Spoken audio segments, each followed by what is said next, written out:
நீங்கள் பார்த்துக் கொண்டிருப்பது உங்கள் விஜய்.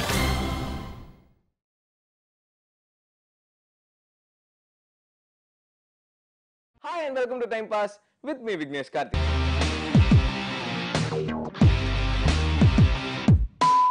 இப்போ டைம் பாஸ்லயே பாத்தீங்கன்னா நானே வந்து நிறைய ஸ்டோரிஸ்லாம் சொல்லியிருக்கேன். பட் ஆனா சில விஷயங்கள் வந்து பேசும்போது சில பேரை பத்தி பேசுங்க அப்படின்னு சொல்லும்போது எனக்கு வந்து ஒரு ஓவர் ஹாப்பி ஆயிரும் அப்படின்னு சொல்லலாம். அந்த மாதிரி ஒரு விஷயம் வந்து என்ன அப்படின்னு பாத்தீங்கன்னா நம்ம தல அஜித் அவரை பத்தி பேசணும் அப்படின்னாலே ஒரு எக்ஸ்ட்ரா எனர்ஜி வந்துடும். இப்போ வந்து எதை பத்தி பேச போறோம் அப்படின்னு பாத்தீங்கன்னா என்னை அறிந்தால் திரைப்படம். உங்க எல்லாருக்குமே தெரியும் நம்ம தல அஜித் நடிச்சிட்டு இருக்கிற ஒரு படம் அப்படின்னு சொல்லலாம். கூடிய சீக்கிரம் ரிலீஸ் ஆக போகுது. கௌதம் மேனன் சார் வந்து இந்த படத்தோட டைரக்டர். ஒரு மெல்லிசான கோடு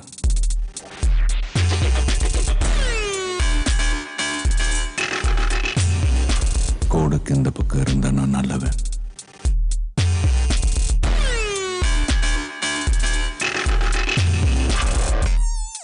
அந்த பக்கம் போயிட்டா நான் ரொம்ப கெட்டவன்.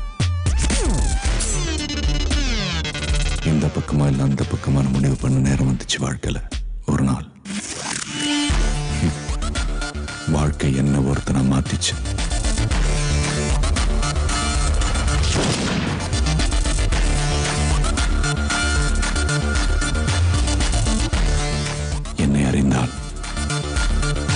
இது உங்க எல்லாருக்குமே தெரிஞ்ச ஒரு விஷயம் தான். அண்ட் உங்க எல்லாருக்கும் தெரியாத ஒரு விஷயம் என்ன அப்படின்னு பாத்தீங்கன்னா படத்தோட ஸ்கிரீன் பிளே டயலாக்ஸ்ல வந்து ஒரு முக்கியமான ஆள் ஒர்க் பண்ணிருக்காரு. அவர் யார் அப்படின்னு பாத்தீங்கன்னா தியாகராஜன் குமார் ராஜா. சத்யதேவ் அவர் யாரு அப்படின்னு நீங்க யோசிக்கலாம். அவர் வந்து அதாவது கடந்த 10 வருஷ தமிழ் சினிமாவில் வந்து one of the best films அப்படின்னா வந்து ஆரண்ய காண்டம் அப்படின்னு சொல்லலாம். அந்த ஆரண்ய காண்டம் படத்தோட டைரக்டர் தான் நம்ம தியாகராஜன் குமார் ராஜா. இது வரைக்கும் என்ன பண்ணிருக்கான், இனிமே என்ன பண்ணுவான், எல்லாம் பண்ணுவேன். அவர் வந்து இந்த படத்துக்கு வந்து ஸ்கிரீன் பிளே டயலாக்ஸ்லாம் ஒர்க் பண்ணியிருக்காரு. ஸோ கண்டிப்பா வந்து இந்த படத்துக்கு வந்து அது ஒரு எக்ஸ்ட்ரா பிளஸ்ஸா இருக்கும் அப்படின்னு தான் சொல்லலாம். ஏன்னா கௌதம் மேனன் சார் ஆல்ரெடி வந்து ஒரு கிளாஸான ஒரு டைரக்டர். அண்ட் அவரு கூட இவர் சேர்ந்து ஒர்க் பண்ணும்போது கண்டிப்பா வந்து எந்த ஒரு பிழையுமே இல்லாம ஒரு சூப்பர் படத்தை நம்ம எல்லாருக்குமே கொடுப்பாங்க அப்படின்னு நம்ம எல்லாருமே எதிர்பார்க்கலாம்.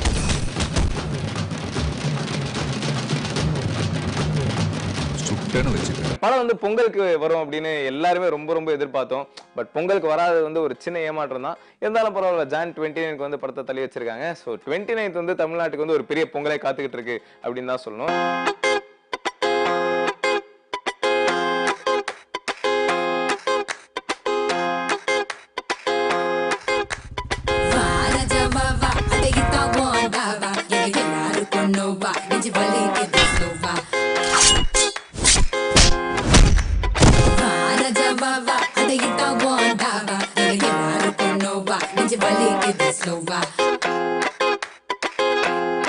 நீங்க ஏன் சார் இன்னும் கல்யாணமே பண்ணிக்கல?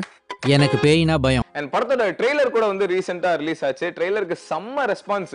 சோஷியல் வெப்சைட்ஸ், ட்விட்டர், ஃபேஸ்புக் எல்லாத்துலயும் வந்து ஃபேன்ஸ் வந்து அப்படி ஸ்ப்ரெட் பண்ணி அப்படி ஷேர் பண்ணி ட்ரெய்லர் வந்து கொண்டாடிட்டு இருக்காங்க. தலை வேற பயங்கர டிஃப்ரெண்ட் கெட்டப்ஸ்ல வந்து ஒரு கெட்டப்ல மீஸ் இல்லாம இருக்காரு, ஒரு கெட்டப்ல தாடியோட இருக்காரு, ஒரு கெட்டப்ல ஒயிட் ஷர்ட்லாம் போட்டு செம்ம ஸ்டைலா ட்ரெயின்லாம் அப்படியே தொங்கிட்டுலாம் வராரு. பாக்குறதுக்கே வந்து பயங்கர கிளாஸியா இருக்கு. அண்ட் ட்ரெய்லரை பார்க்கும்போது நம்ம எல்லாருக்குமே வந்து ஒரு பெரிய எதிர்பார்ப்பு கிரியேட் ஆகுது அப்படின்னு தான் சொல்லணும். அண்ட் இன்னொரு வருத்தப்படக்கூடிய விஷயம் வந்து என்ன அப்படின்னு பாத்தீங்கன்னா ரீசெண்டா ட்விட்டர்ல வந்து நம்ம இளைய தளபதி விஜய் ஃபேன்ஸும் தல அஜித் ஃபேன்ஸ் வந்து பயங்கரமா மாறி ஒருத்தர் திட்டிக்கிட்டு பயங்கரமா சண்டை போட்டுக்கிட்டு இருக்காங்க. அதாவது ஒரே ஒரு விஷயம் வந்து நம்ம புரிஞ்சுக்கணும். தல அஜித், இளைய தளபதி விஜய் ரெண்டு பேருமே வந்து ஆக்சுவலா வந்து ரொம்ப க்ளோஸ் ஃப்ரெண்ட்ஸ் தான். நேர்ல பார்க்கும் போதும் சரி, இல்ல போன்ல பேசும்போதும் சரி, ரெண்டு பேருமே அடிக்கடி மீட் பண்ணிலாம் பேசிப்பாங்க அப்படிலாம் சொல்றாங்க.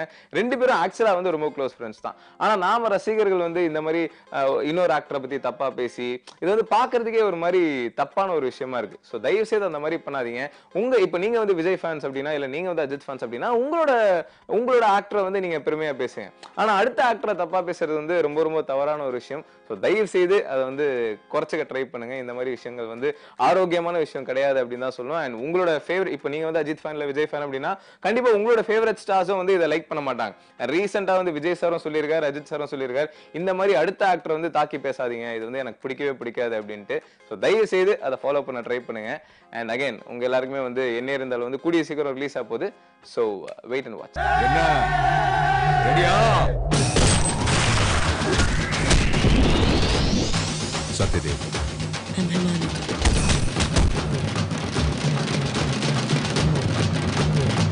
சுட்டன்னு வச்சுக்க.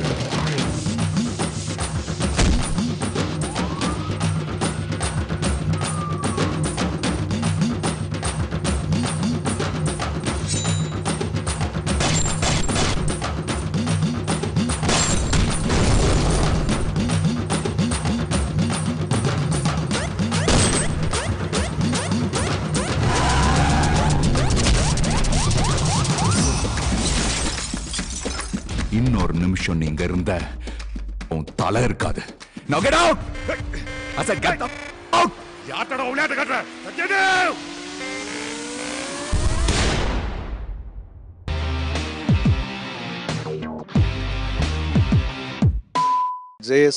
ஜேஎஸ்கே ஃபிலிம் கார்ப்பரேஷன் நிறுவனத்தின் தயாரிப்பாளர். இப்போது இந்த வருஷம் எங்களுக்கு வந்து 2015 ஒரு மிகப்பெரிய ஸ்பெஷல் இயராக இருக்க போகுது. ஏன்னா எங்களுடைய படங்கள் வரிசை கட்டி ரிலீஸ்க்கு காத்துக்கிட்டு இருக்கு. அதில் வந்து குற்றம் கடிதல், இந்த குற்றம் கடிதல் பற்றி ஒரு ஸ்பெஷலாக சின்ன விஷயம் சொல்லி ஆகணும். இந்த படம் ரிலீஸ்க்கு முன்னாடியே எல்லா ஃபெஸ்டிவல்ஸ்லேயும் ஒரு மிகப்பெரிய அங்கீகாரம் கிடச்சிருக்கு. குறிப்பாக சொல்லணும் அப்படின்னா இந்தியன் பனோரமா, இந்தியாவின் மிக சிறந்த இன்டர்நேஷ்னல் ஃபிலிம் ஃபெஸ்டிவல், கடந்த ஆண்டு எங்கள் நிறுவனம் சார்பாக தயாரித்து வெளிவந்த தங்க மீன்களுக்கு அந்த அங்கீகாரம் கிடைச்சிது. இந்த ஆண்டும் எங்கள் நிறுவனம் சார்பாக தயாரிக்கப்பட்ட இந்த குற்றம் கடிதலுக்கு அந்த விருது கிடச்சிருக்கிறதுல ரொம்ப ஒரு ரெட்டடிப்பு மகிழ்ச்சி. இந்த படத்தோட டைரக்டர் மிஸ்டர் பிரம்மாஜி முதல்ல அவர் இந்த லைன் எனக்கு சொல்லும் போது ரொம்ப இம்ப்ரெசிவாக இருந்தது. ஃபஸ்ட்டு இந்த லைனை கேட்டு தான் நான் இம்ப்ரெஸ் ஆனேன். பிரம்மா கூட நான் 2-3 ஷார்ட் ஃபிலிம்ஸ் ஒர்க் பண்ணியிருக்கேன். ஸ்கிரிப்டில் ரொம்ப ஸ்ட்ராங்கான ஆள். அதே மாதிரி ஒரு டைலாக்ஸ் ஆகட்டும், எக்ஸ்பிரஷன்ஸ் இதெல்லாம் பர்ஃபெக்டாக வாங்குகிற ஒரு ஆள். ஸோ அதனால் எனக்கு ரொம்ப பிடிக்கும் அவர் கூட ஒர்க் பண்ணதில். இந்த படத்தை பற்றி முக்கியமாக சொல்லணுன்னா சின்னஞ்சேரி கிளின்னு ஒரு பாட்டு இருக்குது. இந்த பாட்டில் வந்து ஒரு ஃபுல் படத்தோடைய கதையே அந்த பாட்டில் சொல்லுவோம். அதை நீங்கள் பார்த்தீங்கன்னா இந்த பாட்டு உங்களுக்கும் பிடிக்கும்னு நான் நினைக்கிறேன். நீங்கள் பார்த்துக் கொண்டிருப்பது உங்கள் விஜய். இந்த படம் ஸ்கிரிப்ட் வேல்யூவான படம் அப்படின்னு சொல்லிட்டு ரெகக்னைஸ் பண்ணுறதுக்கு ஒரு பிளாட்ஃபார்ம் தேவைப்படுது. அதுதான் ஃபெஸ்டிவல்ஸு. ஸோ இதுக்கு கிட்டத்தட்ட ஒரு 6-7 ஃபெஸ்டிவல்ஸில் கலந்துருக்கு இந்த படம். எல்லா ஃபெஸ்டிவல்ஸ்லேயும் நல்ல நேம்ஸ் கிடச்சிருக்கு இந்த படத்துக்கு. இப்போ ரீசெண்டாக சென்னை ஃபிலிம் ஃபெஸ்டிவலில் பெஸ்ட் ஃபிலிம் அவார்டு வாங்கியிருக்கு. ஃபெஸ்டிவலுக்கு இந்த படம் புதுசு இல்லை. ஏன்னா ஃபஸ்ட்டு ஜிம்பாப்வே ஃபிலிம் ஃபெஸ்டிவலில் செலக்ட் ஆச்சு. அதுக்கப்புறம் மும்பையில் நடந்த இன்டர்நேஷ்னல் ஃபிலிம் ஃபெஸ்டிவலில் செலக்ட் ஆச்சு. சமீபத்தில் நடந்த பெங்களூர் ஃபிலிம் ஃபெஸ்டிவலில் செலக்ட் ஆகிருக்கு. இப்போ சென்னை, நடுவில் வந்து கோவாவில் நடந்த இந்த IFFI, that is Indian film international film festival. இப்போது வெகு சீக்கிரமே வந்து பூனாவில் நடக்கிற ஃபெஸ்டிவல், அதுலேயும் இந்த படம் அங்கீகாரம் கிடச்சிருக்கு. இந்த படம் வந்து ரொம்ப யதார்த்தமாக ஃபெஸ்டிவல் சர்க்கியூட்ஸ்க்கு நாங்கள் அனுப்பி வச்சோம் படம் ரிலீஸ்க்கு முன்னாடி. ஆனால் ஃபெஸ்டிவல் ஆடியன்ஸ் இந்த படத்தை ரொம்ப ஜனரஞ்சகமாக ஏற்றுக்கிட்டாங்க. இந்த படம் வந்து ஒரு ரொம்ப பெரிய கமர்ஷியல் ஹிட் ஆகுன்ற நம்பிக்கை எங்களுக்கு இருக்குது. எல்லாருக்குமே வந்து என்னென்னா, ஒரு திரைப்படம் வந்து ஓடின பிறகு ஒரு 10 நாள் 20 நாள் கழித்து தான் அதோட ஃபீட்பேக்ஸ் வந்து கிடைக்கும். ஆனால் எங்களுக்கு அப்படி இல்லை. இந்த படம் வந்து பல்வேறு திரைப்பட விழாக்களில் வந்து பங்கெடுத்து வெற்றி பெற்றதுனால நிறைய பேர் வந்து அவங்களோட கருத்துக்களை வந்து என்கிட்ட சொல்லியிருக்காங்க. நான் இந்த திரைப்படத்தில் இருந்ததுனால இதை நான் சொல்கிறத விட எனக்கு நிறைய பேர் கொடுத்த ஃபீட்பேக்லேருந்து நான் ஒன்று சொல்லணும்னு ஆசைப்பட்றேன். மதன் சார் வந்து படத்தை பார்த்துட்டு வந்து என்ன சொன்னார் அப்படின்னா, இந்த திரைப்படம் வந்து நான் எப்பவுமே வந்து பொதுவாகவே விமர்சனம் பண்ணுறதுக்கு முன்னாடி ஒரு படத்தை வந்து நான் ஒரு தடவை தான் பார்ப்பேன். ஆனால் குற்றம் கடிதல் திரைப்படம் வந்து அப்படி கிடையாது. இதில் வந்து எக்கச்சக்கமான லேயர்ஸ் இருக்குது. நான் கண்டிப்பாக இன்னொரு தடவை பார்த்தா தான் இதுக்கு நான் விமர்சனமே பண்ண முடியும் அப்படின்னு நான் சொன்னார். இது வந்து இது காம்ப்ளிகேட்டடாவோ, இது வந்து ஒரு ஃபெஸ்டிவல் படமாகவோ இல்லாமல் பயங்கர என்டர்டெய்னராக மக்களை வந்து பயங்கர மகிழ்விக்கக்கூடிய ஒரு படமாகவும் இருக்கும். இது வந்து இதையும் நான் சொல்ல, தேட்டரில் வந்து எல்லாருமே வந்து ஒவ்வொரு வசனத்துக்கும் ஒவ்வொரு சீனுக்குமே வந்து அங்கே கைத்தட்டிட்டு இருந்தாங்க.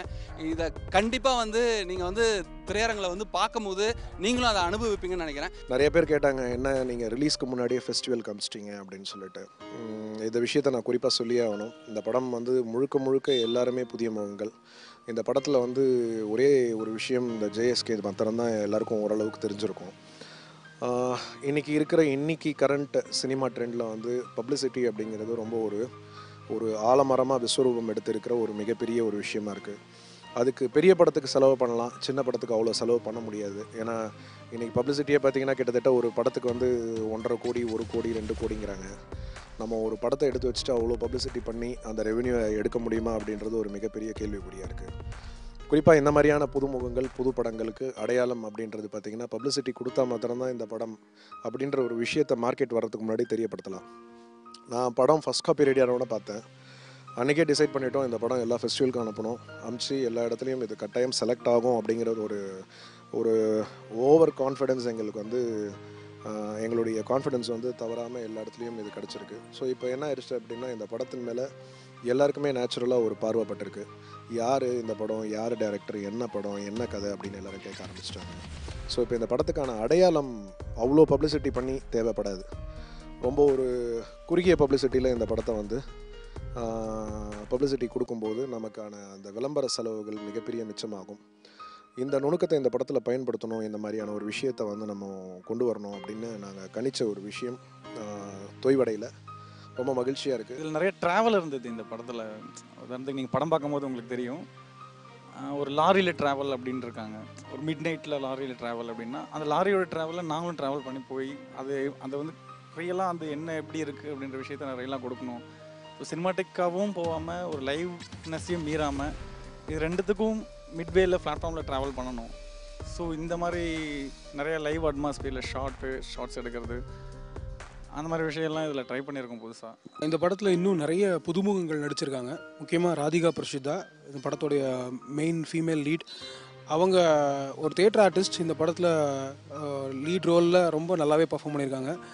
அதுக்கடுத்து குட்டி பையன் அஜய்னு ஒரு பையன், அவன் கவர்மெண்ட் ஹோமில் படிச்சுட்டு இருந்த ஒரு பையன். அவன் ஒரு டெபியூட் ஆர்டிஸ்ட்டாக அதில் இன்ட்ரடியூஸ் ஆகிருக்கான். நிறைய நாடகங்களில் நல்லா பர்ஃபார்ம் பண்ணிட்டு இருந்த பையன். அவனை இன்றைக்கி நாங்கள் இந்த படத்தில் மூலமாக அறிமுகப்படுத்துகிறோம். எப்படி ஒலி இந்த படத்துக்கு ரொம்ப முக்கியமான ஒரு காம்பனண்ட்டாக இருந்துச்சோ, அதே மாதிரி ஒலியும் ரொம்ப முக்கியமான விஷயம். இதில் மியூசிக் வந்து ரொம்ப ப்ரில்லியண்ட்டாக பண்ணியிருக்காரு இதோடைய debutant music director Shankar Rangarajan. அதே மாதிரி இன்னொருத்தர் இதோடைய sound designer Antony P Jeyaruban. So Antony P Jeyaruban பாலிவுட்டில் நிறைய படங்கள் பண்ணியிருக்காரு. தவிர மெட்ராஸ்ன்ற படத்துக்கும் அவர் தான் சவுண்ட் டிசைனர். இந்த படத்தில் இன்டர்னலாக நிறைய லேயர்ஸ் வச்சு ரொம்ப பிரமாதமாக ஒர்க் பண்ணியிருக்காரு. இந்த படத்துக்கு அட்மாஸ் சவுண்ட் எஃபெக்ட் கொடுத்துருக்கோம். ஸோ தியேட்டர் எக்ஸ்பீரியன்ஸாக இந்த படம் ஒரு புதுவிதமான ஒரு அனுபவமாக இருக்கும்னு நம்புகிறேன். உங்கள் எல்லாரையும் தியேட்டரில் எதிர்பார்க்குறோம்.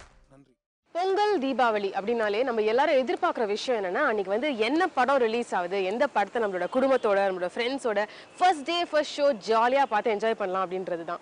ஆனால் இப்போல்லாம் பார்த்தீங்கன்னா கொஞ்சம் ட்ரெண்ட் மாறிட்டே வருது. அன்னைக்கு வந்து வீட்லேயே உட்காந்துட்டு நம்ம குடும்பத்தோட ஜாலியாக எந்த படம் விஜய் டிவியில் பார்க்கலாம் அப்படின்னு தான் எல்லாரும் எதிர்பார்க்குறோம். அந்த விதத்தில் இந்த பொங்கல் வந்து மெட்ராஸ், ஜிகிர்தண்டா, சிகரம் தொடு இந்த 3 சூப்பர் ஹிட் படங்களும் நம்ம விஜய் டிவியில் உங்களுக்காக ப்ரீமியர் பண்ணுறாங்க.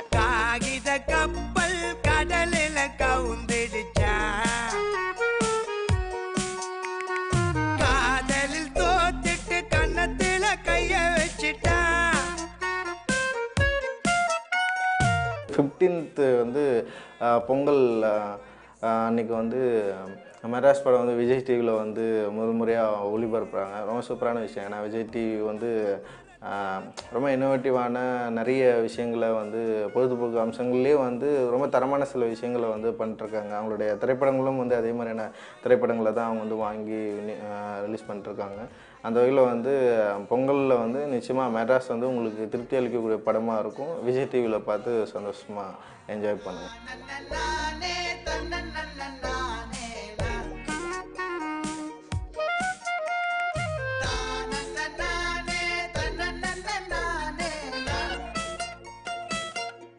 ஜிகிர்தண்டா இது வந்து ஒரு சென்சேஷனல் ஹிட் ஃபிலிம் ஆஃப் 2014 அப்படின்னு சொல்லலாம். கார்த்திக் சுப்புராஜ் அவர்களுடைய 2வது படம். முழுக்க இந்த மதுரை பேக்ட்ராப்ல எடுத்திருந்தாங்க. பட் மதுரை பேக்ட்ராப் அப்படின்னாலே நம்மலாம் நினைச்சிட்டு இருக்கிற ஒரு மதுரை இருக்கு.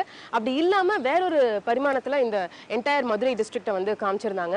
அண்ட் வில்லன்ஸ் வச்சு ரொம்ப ஒரு காமெடியான ஒரு ஃபிலிம். இதுதான் வந்து இந்த படத்துடைய ஹைலைட். படத்துல சித்தார்த் வந்து ஹீரோ.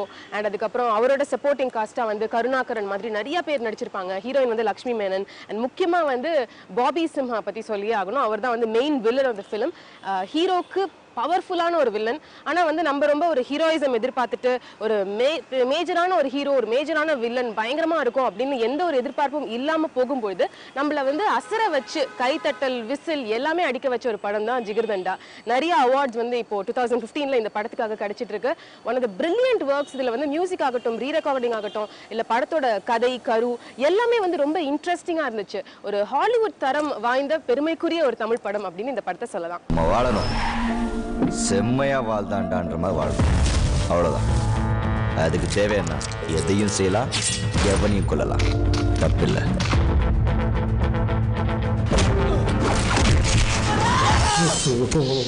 லைஃப்பை பற்றி படம் எடுக்க போகிறோம். ஒரு உயிரை எடுத்துகிட்டு தான் உள்ளே வரோம், உயிரை விட்டால் தான் வெளியே போக முடியும். இதுதான் எங்கள் தொழில். ஸோ ஜிகர்தண்டா படம் இந்த பொங்கலுக்கு Jan 16th காலையில் 11 மணிக்கு விஜய் டிவியில் டெலிகாஸ்ட் ஆகுது. First time in television. So தேட்டரில் படம் பார்க்காதவங்க, படம் பார்த்தவங்க எல்லாருமே கண்டிப்பாக அந்த படத்தை திரும்ப பார்க்கணும். நன்றி.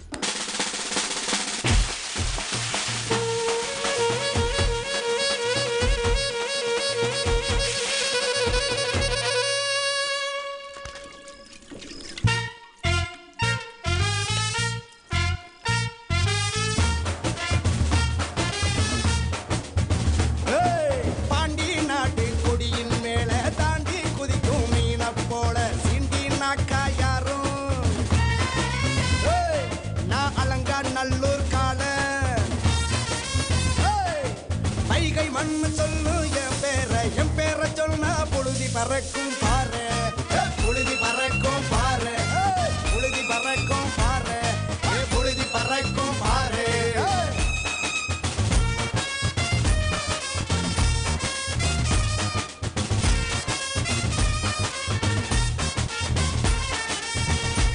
மாப்பிள்ள, உன் முத பட கதையை எழுதி முடிச்சிருக்க, வா செலிப்ரேட் பண்ணலாம். வேணாண்டா. கண்ணீர்லாம் போய் தண்ணீரே மை குடுறா. குடுறா ரசா. ஹே ஹே ஹே ஹே ஹே ஹே ஆடா.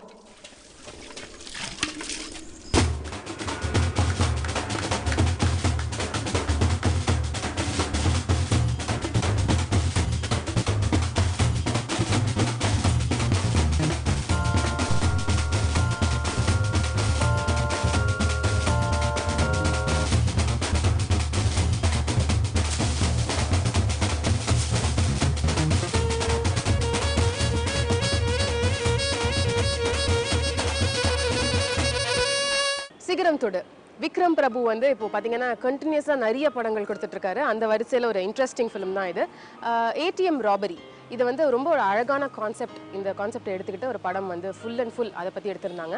இன்ஃபேக்ட் ஒரு எட்ஜ் ஆஃப் த சீட் நம்மளை உட்கார வச்சு அடுத்தடுத்து வந்து எப்படி நகருது இந்த படம், ஒரு இன்வெஸ்டிகேஷன் அப்படிங்கிறதுனால ஒரு கியூரியாசிட்டியை வந்து கடைசி வரைக்கும் கொண்டு வந்தது. அண்ட் விக்ரம் பிரபு அவரோட அந்த காப் கேரக்டர் ரொம்ப அழகாகவே அவர் ஜஸ்டிஃபை பண்ணி நடிச்சிருந்தாரு. முக்கியமான ஒரு படம். இன்ஃபேக்ட் வந்து நமக்கு ஏடிஎம் பற்றி ஒரு அவேர்னஸ் கொடுக்கக்கூடிய ஒரு படம். இந்த படம் பார்த்துட்டு நம்ம தேட்டரை விட்டு போனவங்க எல்லாம் சொன்ன ஒரு விஷயம் வந்து, ஓ ஏடிஎம்ல இவ்வளோ விஷயம் இருக்கா, நம்ம இனிமேல் எப்படி அதை பயன்படுத்தணுங்கிறத தெரிஞ்சுக்கணும் அப்படின்னு சொல்லிட்டு தான் போனாங்க. அந்த விதத்துல Sigaram Thodu not to be missed out. Best எம்ப்ளாயிங்கிற அவார்டை வாங்கி உங்களுக்கு பேரும் புகழும் சேர்ப்பேங்கிற நம்பிக்கையில எனக்கு ரெக்கமெண்ட் பண்ணுங்க சார்.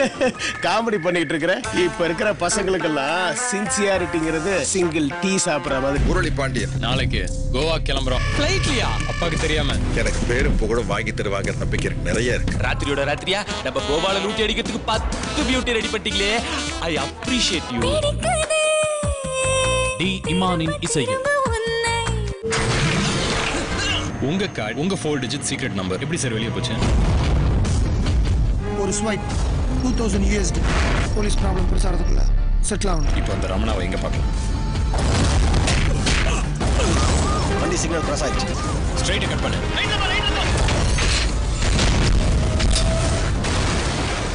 இந்திய தொலைக்காட்சிகளில் முதன்முறையாக பொங்கல் தின சூப்பர் ஹிட் திரைப்படம் சிகரம் தொடு. நீங்கள் பார்த்துக் கொண்டிருப்பது உங்கள் விஜய். Coffee with DD. நார்மலாகவே வந்து இந்த ஷோ பொறுத்த வரைக்கும் வாரம் யார் வந்து ஸ்பெஷல் கெஸ்ட்டாக வராங்க அப்படிங்கிறத தெரிஞ்சுக்கணுன்ட்டு ஒரு ஆவல் இருக்கும். அதுவும் வந்து பொங்கலுக்கு ஒரு ஸ்பெஷல் கெஸ்ட் அப்படிங்கும் போது நாங்கள் எப்பேற்பட்ட ஒரு கெஸ்ட்டை வந்து அழைச்சிட்டு வரோம் தெரியுமா? மிஸ்டர் பிரம்மாண்டம். எஸ், அதாவது ஐ படத்தோட ரிலீஸ்க்காக உலகமே அவலாக காத்துட்ருக்கு. இந்த சமயத்தில் சூட்டோட சூடாக கரெக்டாக அந்த படம் ரிலீஸ் ஆகிற அன்னைக்கு, அதாவது பொங்கல் அன்னைக்கே வந்து டைரக்டர் சங்கர் சார் வந்து நம்ம காஃபி வித் டிடியில் ஸ்பெஷல் கெஸ்ட்டாக வராரு. Let's welcome director Shankar sir. Hot coffee, life happy, season 2, மனசு நிறைய புத்தம் புதிய டேஸ்டியான. ஸோ இந்த ஐ இதோட ஸ்டார்டிங் பாயிண்ட் எங்கே இருந்தது? எனக்கே தெரியல இல்லை. ஏன்னா ஆமாம், ஏன்னா ஒரு ஹஞ்ச் பேக் கேரக்டர். லைக் எங்கே ஏதோ ரோட்டில் பார்த்தனா இல்லை ஏதோ திங்கிங்கில் வந்ததான்னு தெரியல. ஸோ அந்த கேரக்டர் கொஞ்சம் அவலட்சணமாக இருக்கிற மாதிரியான ஒரு கேரக்டர். அவன் லைஃப் எப்படி இருக்கும், அவனுக்கு என்ன நடந்திருக்கும், அவனை சுற்றி இருக்கிறவங்களாம் அவனை எப்படி பார்க்குறாங்க, அவன் எப்படி லைஃப்பை பார்க்குறான். ஸோ அவனுடைய கேரக்டர் பின்னாடி போய் ஒரு தாட் ப்ராசஸ் மாதிரி போனேன். அதில் கொஞ்சம் கொஞ்சமாக டெவலப் ஆனது அந்த. யூஸ்வலாக யாருமே அவ்வளோவா சைனாவில் ஷூட் பண்ண மாட்டாங்க, பெர்மிஷன் கிடைக்கிறதுலாம் கஷ்டம்லாம் சொன்னாங்க. உங்கள் மூலமாக நாங்கள் 7 வண்டர்ஸை பார்த்தோம். அப்படியே உங்கள் பாஸ்போர்ட்லேயே எங்களை சைனாவுக்கும் கூட்டிகிட்டு போயிட்டீங்கன்னா ஹாப்பியாக இருக்கும் சார். ப்ளீஸ் அதை பற்றி ஷேர் பண்ணுங்கள். நிறைய ரெஃபரன்ஸு நிறைய நெட்லெல்லாம் ப்ரௌஸ் பண்ணிகிட்டு இருக்கும்போது எங்கேயோ ஒரு விஷுவல் பார்த்தேன். சைனாவில் ஒரு இடம் ரொம்ப பிரமாதமாக இருந்தது, வரைக்கும் பார்க்காத மாதிரியான ஒரு லொக்கேஷனாக இருந்தது.